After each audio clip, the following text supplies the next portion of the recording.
Democracy is an idea that is so dominant that most would not characterize themselves as being pro-democracy any more than I would characterize myself as being pro-breathing. It's just something that is assumed to be good. It's ingrained that it's good. Little children rebelling against the king, rebelling against authoritarian, evil monarchs. Right? The evil monarch, the mean king, the unjust king. And democracy means freedom. Freedom and democracy are smushed together. When you think about it, there's no necessarily reason for that to be. I've written a little essay, Why Democracy Doesn't Work, and it just goes through, the big 4 reasons why democracy doesn't work. And I'm just going to be reading this here.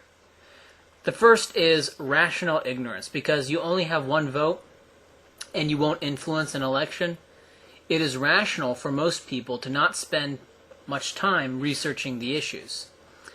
Attempts to curb this problem could be to require, say, a poll test in order to vote, but that would be full of many obvious problems.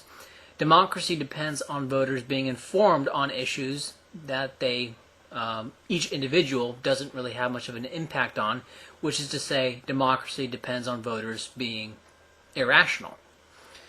Second problem is package deals. When you buy things from a store, you get to be a la carte to a great degree. You don't have to buy a complete kitchen set. You can buy the refrigerator and the microwave separately.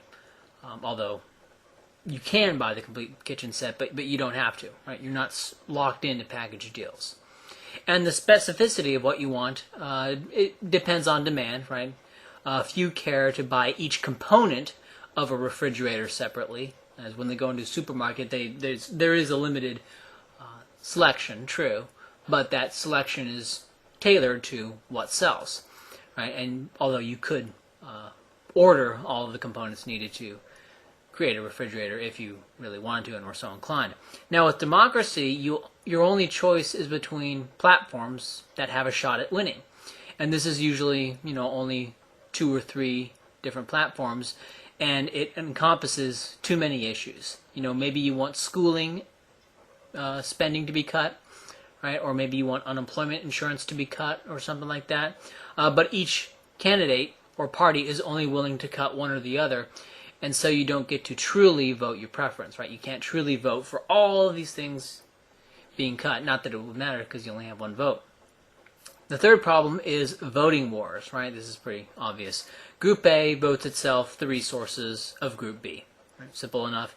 Elections aren't really a competition of ideas because trying to get Group A to vote for not getting free stuff from Group B is not a contest. It's begging a thief. Humans are moral animals, and so theft rationalization industries develop, right, which rationalizes the theft with Marxoid economic theories, appeals to racial identity more and more, and appeals to collective intergenerational debt, right, and various other studies and theories talking, sociological, mass psychological theories about oppression and class structure and all this pre-economic thought, right? And various other obtuse and roundabout justifications for what people already want to do, what democracy incentivizes, which is voting wars. Right? One of these rationalizations that I have found more recently is to call opponents of democracy social Darwinists, right? And that is, they support an evolutionary environment that enables irresponsible reproduction of their voting blocks, like the minority family that has a lot of kids that they can't raise, right? They support the reproduction of their voting blocks at the expense of responsible reproduction of their opponents, okay? But you are to believe that that is not social Darwinism. That's not social Darwinism. But when you advocate an environment that enables the reverse, which is no favoritism at all, that becomes social Darwinism. So let's be clear here. Social Darwinism equals an evolutionary environment that grants no favoritism to irresponsible reproduction of generally the takers at the expense of the makers. There's also the problem of the identity Democrat. And they don't necessarily mean advocate of the U.S. Democrat Party, although that correlation is pretty high.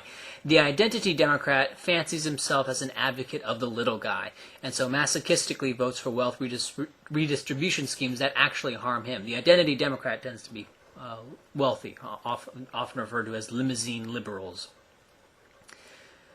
Now, the identity Democrats tend to be, quote, progressives, close quote, on social issues, and they tend to be white, while the taker Democrats, who are going to become the dominant force in the Democrat Party, tend to be more social conservatives, and they tend to be, black and brown.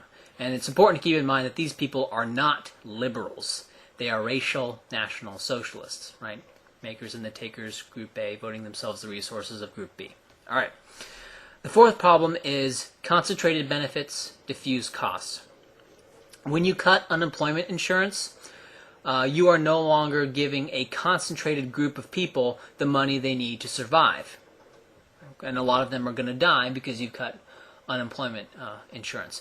And this makes them extremely motivated in opposing cuts, right? Because you cutting that spending is going to cause this concentrated group of people to all die, or a lot of them to die, and they're going to fight back really hard to maintain their the extortion gravy train. Whereas the people paying for the unemployment benefits won't die from paying a little bit more in taxes or facing a little bit more inflation, and the cost is diffuse. Assuming only like 5% of the population is on unemployment benefits, the cost is going to be very diffused. The benefits are very concentrated on those people. Okay. The results of democracy are manifest. Constant increases in spending, with anti-spending movements being flash-in-the-pan spoiler operations, not full-scale offensive.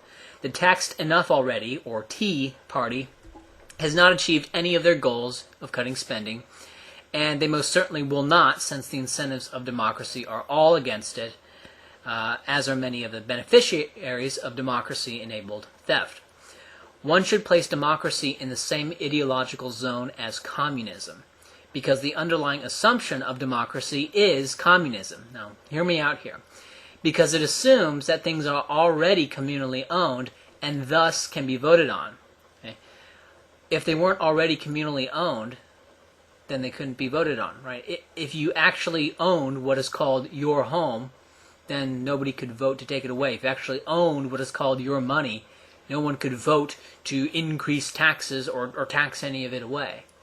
Right? The fact that this can be done assumes beforehand that it is communally owned and that the state is just allowing you to hold on to whatever they allow you to hold on to.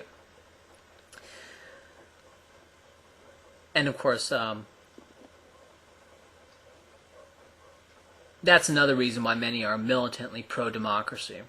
Without it, nobody would care what any of them said or thought, because democracy is one person equals one vote.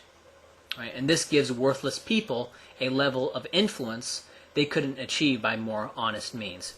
And, democracy is a form of communism, and the U.S. is a representative democracy. Right? You say, it's not a democracy, it's a republic. It's a representative democracy, all these problems apply. My prediction is that democracy will be remembered as a form of communism, or communism light.